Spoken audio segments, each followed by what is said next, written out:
Inaalam pa ng DFA kung totoong naaresto sa Netherlands si dating presidential spokesperson Harry Roque.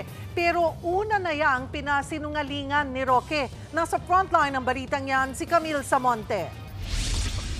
Naaresto na raw si Attorney Harry Roque?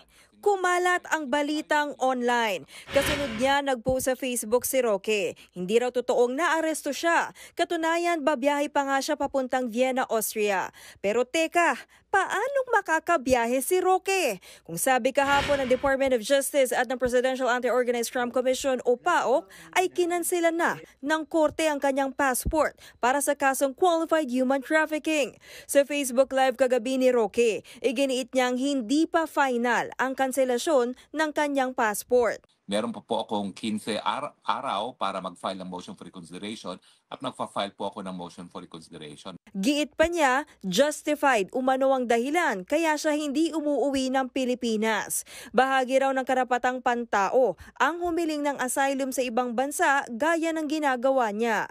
Nanindigan din si Roque na wala siyang kinalaman sa illegal pogo operation sa Porac, Pampanga.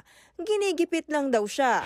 Sisinungaling po ako kung hindi ko sasabihin na siyempre, nalulungkot ako sa mga pangyayari dahil talagang totoong-totoo na talaga ang panggigipit sa akin. So pray for me po.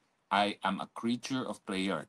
Bukod sa kanya, kinansela na rin ng passport ni Cassandra Leong at 3 iba pang sangkot sa kasong qualified human trafficking. Sina Dennis Cunanan, Ronaldin Baterna at Mercedes Macabasa. 26 naman ang may hold departure order, kasama pa rin si Cassandra Ong. May 1 milyong pisong pabuya ang alok ng DOJ sa mga makakapagturo kay Ong na huling na-trace sa Japan.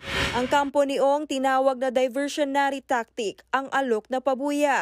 Nagbabalita mula sa Frontline, Camille Samonte, News 5. Kaugnay ng balitang yan, wala pa raw natatanggap na official communication ang Department of Justice tungkol sa umano'y pag-aresto o pagbiyahe ni Attorney Harry Roque. Giit din ng ahensya na hindi dapat nakakabiyahe si Roque nang walang valid na passport. Pwede siyang i-detain sa immigration ng kahit anong bansa dahil sa kawalan ng kaukulang travel documents.